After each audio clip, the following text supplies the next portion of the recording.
Muy buenas tardes a cada uno de ustedes, amados hermanos, amigos que nos están sintonizando por el canal de YouTube. Bienvenido. Es un placer volver a estar con ustedes y subiendo otro video con contenido de edificación para la iglesia, para que podamos seguir creciendo en lo que es el conocimiento de la palabra de Dios. Y antes de que entremos en lo que es a las preguntas y respuestas de hoy, espero de que le gusten un me gusta a este video, compártanlo y pues comentarios, cualquier cosa, háganoslo saber y nosotros vamos a estar leyendo sus comentarios. Sin más que decir, pues, a mis amados hermanos y amigos, la pregunta de hoy que estamos respondiendo es: ¿qué significa estar ungido por el Espíritu Santo? En otras palabras, ¿qué entendemos por el ungimiento del Espíritu Santo? Ah, yo me acuerdo hace mucho tiempo que mi interpretación acerca de esto del ser ungido por el Espíritu Santo era un poco vago, era un poco como oscura, porque cada vez que me decían que una persona era ungida por el Espíritu Santo, la forma como se daban cuenta o cómo uno se daba cuenta que esa persona estaba siendo ungida o era ungida por el Espíritu Santo de Dios era por medio de ciertas manifestaciones externas. Y me acuerdo que una vez me dijeron de que cuando una persona hablaba en lengua, cuando una persona miraba visiones, cuando una persona contaba sus sueños y todas estas cosas, esa era una manera de identificar que una persona era o estaba siendo ungida por el Espíritu Santo de Dios. Llegué al punto de buscar y indagar en ese aspecto y no encontré ninguna palabra o ningún pasaje en la Biblia que se asimilara a esos ejemplos. Mas, sin embargo, cuando hablamos de la unción del Espíritu Santo, tenemos que entender el contexto histórico y tenemos que entender qué es lo que significaba. Ahora, la pregunta es sencilla: ¿qué significa ser ungido por el Espíritu Santo de Dios? Basado en la primera carta de Juan, el capítulo 2, versículos 18 al 20, vamos a estar haciendo énfasis en dos versículos, pero quiero leerlo todo para que entendamos el contexto de lo que está hablando. Y Juan dice esto, dice el versículo 18: hijitos, ya es el último tiempo, y según vosotros oísteis que el anticristo viene, así ahora han surgido muchos anticristos. Por eso conocemos que es el último tiempo. Salieron de nosotros, pero no eran de nosotros, porque si hubieran sido de nosotros, habrían permanecido con nosotros. Pero salieron para que se manifestase que no todos son de nosotros, pero nosotros tenéis la unción del Santo y conocéis todas las cosas. No os he escrito como si ignoráis la verdad, sino porque la conocéis y porque ninguna mentira procede de la verdad. Entonces, habiendo leído esto, porque voy a pasar a la segunda parte, quiero que hagamos énfasis en lo que es el versículo 20, donde dice: pero vosotros tenéis la unción del Santo y conocéis todas las cosas. Es esencial que entendamos: vosotros, la unción, el Santo, que es el Espíritu Santo, y dice lo elemental: conocéis todas las cosas, ¿ok? Eso es esencial que entendamos eso. ¿Por qué? Porque la carta va dirigida a la iglesia. Y va dirigida y sigue el versículo 22, sigue diciendo: ¿quién es el mentiroso sino el que niega que Jesús es el Cristo? Este es el anticristo, el que niega al Padre y al Hijo. Todo aquel que niega al Hijo tampoco tiene al Padre. El que confiese al Hijo tiene también al Padre. Los que habéis oído desde el principio permanezca en vosotros. Si lo que habéis oído desde el principio permanece en vosotros, también vosotros permanecéis en el Hijo y en el Padre. Y esta es la promesa que Él nos hizo, nos hizo la vida eterna. Os he escrito esto sobre los que os engañan. Pero la unción que vosotros recibisteis de Él, permanece en vosotros. Y no tenéis necesidad de que nadie nos enseñe. Así como la unción misma os enseña todas las cosas y es verdad, y no es mentira, según ella os ha enseñado, permaneced en Él. Pero la unción que vosotros recibisteis de Él permanece en vosotros. Y no tenéis necesidad de que nadie os enseñe, así como la unción misma os ha enseñado todas las cosas. Y es verdad. Y no es mentira, según ella os ha enseñado, permanecer en él. Bueno, los dos pasajes esenciales ahí son el versículo 20 y el versículo 27. El versículo 20 habla acerca de lo que es, habla de que han sido ungidos, ya hemos sido ungidos todos vosotros por el Espíritu Santo y conocemos todas las cosas. Ahora, el contexto del pasaje habla acá del anticristo, de aquellos que niegan a Cristo. Y el apóstol Juan los identifica y les llama anticristo. ¿Por qué? Porque van en contra de la verdad de lo que se ha enseñado. Entonces, el apóstol Juan entra a identificar a estos hombres y al mismo tiempo a darles fuerza a los hermanos en la iglesia a la que va dirigida la carta, para que no caigan, no sean llevados por el error y no sean llevados por estas enseñanzas equivocadas. Ahora, el primera de Juan, el capítulo, el versículo 20, como le vuelvo a repetir, Juan le recuerda al pueblo, le recuerda a la iglesia que todos ellos poseen el conocimiento. Y aquí es donde se responde la pregunta que estamos haciendo énfasis. ¿En qué consiste la unción del Espíritu Santo? Les vuelvo a repetir, cuando comencé el estudio, lo vago que se me había dado a mí, que se me había eh, eh, dado por entender lo que era la unción del Espíritu Santo acerca de estas manifestaciones y cómo eh, uno detectaba a una persona que era lleno del Espíritu Santo por medio de estas manifestaciones externas que se volvían muy locas. Y nunca entendí esas cosas.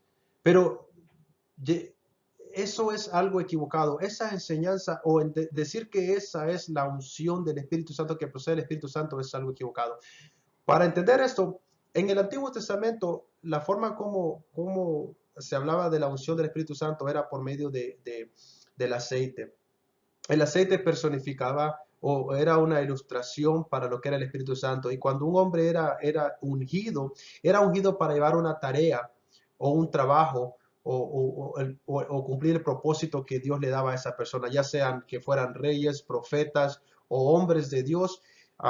Dios eran ungidos por parte de otros hombres y usaban el aceite para llevar y cumplir el propósito de Dios. Ahora, en el Nuevo Testamento, la palabra, cuando hablamos de unción, hablamos en el contexto de lo que es el Espíritu Santo. Hablamos ya entendemos qué significa. ¿Por qué? Porque aquí en este pasaje, en esta carta de Juan, el contexto, vuelvo a repetir, es de lo que es identificar y no caer en el error de estas malas enseñanzas de aquellos que niegan a Cristo y niegan la verdad.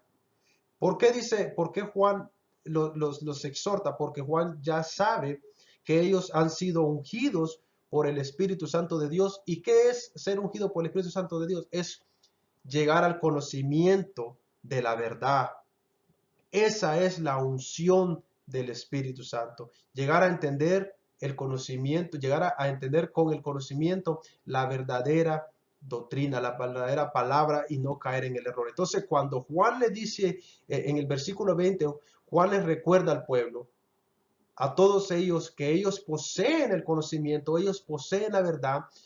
Toda persona que había salido en ese tiempo, cuando Juan escribe esta carta, eran unos gnósticos, que ellos afirmaban que tenían una revelación, un conocimiento secreto, divino, especial y muy avanzado, que no cualquiera estaba a ese alcance, no cualquier cristiano común estaba a ese alcance. Y debido a eso es que Pablo escribe esta carta, dice, no, dice, ustedes ya tienen el conocimiento, ustedes ya tienen el conocimiento porque ya han sido ungidos por el Espíritu Santo de Dios para conocer todas las cosas. Entonces, debido a que ese movimiento de estos hombres que se creían muy especiales y que solo a ellos les caía una revelación especial y sobrenatural y que solo ellos podían entender ciertos preceptos divinos, Juan le dice, estas personas están mal porque todo aquel que tiene a Cristo ha sido ungido por el Espíritu Santo de Dios y la verdad. Entonces el apóstol Juan ataca esa mala enseñanza. Entonces Juan recuerda al pueblo que en los asuntos de la fe, en lo que es en la fe del cristiano, por muy más humilde que el cristiano sea, no debe tener ningún sentimiento de inferioridad frente a cualquier persona, ya sea un erudito, un doctor, alguien que sea un letrado en la Biblia. Por muy que no haya estudiado, nunca tiene que tener un sentimiento de inferioridad. ¿Por qué? Porque se nos ha dado la revelación por medio del Espíritu Santo. La revelación proviene del Espíritu Santo, no de las cosas externas del Espíritu Santo de Dios. Y cuando el creyente viene a Cristo, se le revela a Cristo, se le revela con la verdad y entiende la verdad y por consecuencia viene a ser ungido por el Espíritu Santo con la verdad de Cristo. Es por eso que nadie de ningún creyente, por muy humilde que sea, debe sentirse inferior a personas que tengan un conocimiento más vasto. Por supuesto que hay personas, hay creyentes, hay personas eruditos que manejan más y son más extensos en la palabra y tienen un vasto conocimiento de lo que es la doctrina y la dominan mejor. Pero déjeme decirle que en lo esencial de lo que es la fe cristiana, en la posesión de la fe cristiana, todo creyente posee lo esencial para poder entender la palabra de Dios. Entonces, ¿por qué? Porque el apóstol Juan nos hace saber eso. Entonces, habiendo leído lo que es el contexto, haberles dado el contexto de que la carta va dirigida porque habían estos hombres que se creían más iluminados, Juan les dice, no, no, ustedes tienen la verdad, la iglesia, no se dejen confundir, tengan cuidados de ello. Pasamos al versículo 27, donde dice, pero la unción que vosotros recibisteis, y mire la palabra que es esencial ahí, porque ahí dice la unción, o sea, el conocimiento que vosotros, todos nosotros recibimos, no son algunos, no son los ciertos personajes o aquellas personas que están más ilustrados que unos, no, vosotros, todos los que recibisteis, dice, pero la unción que vosotros recibisteis de él, ¿de quién? De él, del Espíritu Santo, permanece en vosotros. En otras palabras, está en nosotros porque la verdad la tenemos y no tenéis necesidad de que nadie os engañe. ¿Por qué? Porque el Espíritu Santo nos cuida y nos guarda del error. Él es el que nos auxilia y nos ayuda a no caer en el error. Y sigue diciendo, así como la unción misma os enseña todas las cosas, en otras palabras, la verdad, el Espíritu Santo nos enseña todas las cosas y nos ilumina cada día a entender la palabra, lo que la palabra dice en verdad y no miente según ella, así mismo permanecer. ¿Qué es lo que está diciendo el apóstol Pedro? Perdón, el apóstol Pablo está diciendo que la unción que recibimos permanece todo el tiempo. Lo que hemos recibido desde el principio, la unción son exactamente, eso es lo que el Espíritu Santo nos da. Por consecuencia, los cristianos verdaderos, tenemos dos características que se identifica, y eso es lo que el apóstol Juan está diciendo. Ustedes se identifican de estos hombres anticristos que niegan a Cristo, se creen super dotados, y dice, y una vez que la enseñanza, número uno, la enseñanza lo que el Espíritu Santo revela es la verdad, y número dos, que la verdad tiene que ser filtrada. La verdad tiene que ser filtrada por el Espíritu Santo de Dios y testificada en nuestros corazones. De otra manera, no es verdad, es un engaño. Entonces, el creyente genuino se identifica. Y el Espíritu Santo de Dios, cuando unge al creyente, lo unge en el conocimiento. ¿Para qué? Para guardarlo del error. Lo unge en la iluminación para entender la palabra. Lo guarda del engaño, de las equivocaciones. Y el Espíritu Santo guía al creyente a conocer cada día más y más a Dios, como dice Juan 14:26, cuando dijo, y vendrá, el Espíritu Santo, y os enseñará todas estas cosas. Hermanos, Juan es claro en esta primera carta, en el capítulo 2, versículo 18 al 27, el versículo 20 y el 27, dice de que todos poseemos y recibimos la unción. ¿En qué consiste la unción? Es en el conocimiento de la palabra, la verdad, lo que se nos ha dado para entender el Evangelio. Con esto, pues, habiendo dicho esto, espero de que la pregunta se haya respondido. Si les gustó, denme un me gusta. Compártanlo, si hay comentarios, háganoslo saber y pues suscríbanse al canal. Bendiciones y nos vemos el siguiente día.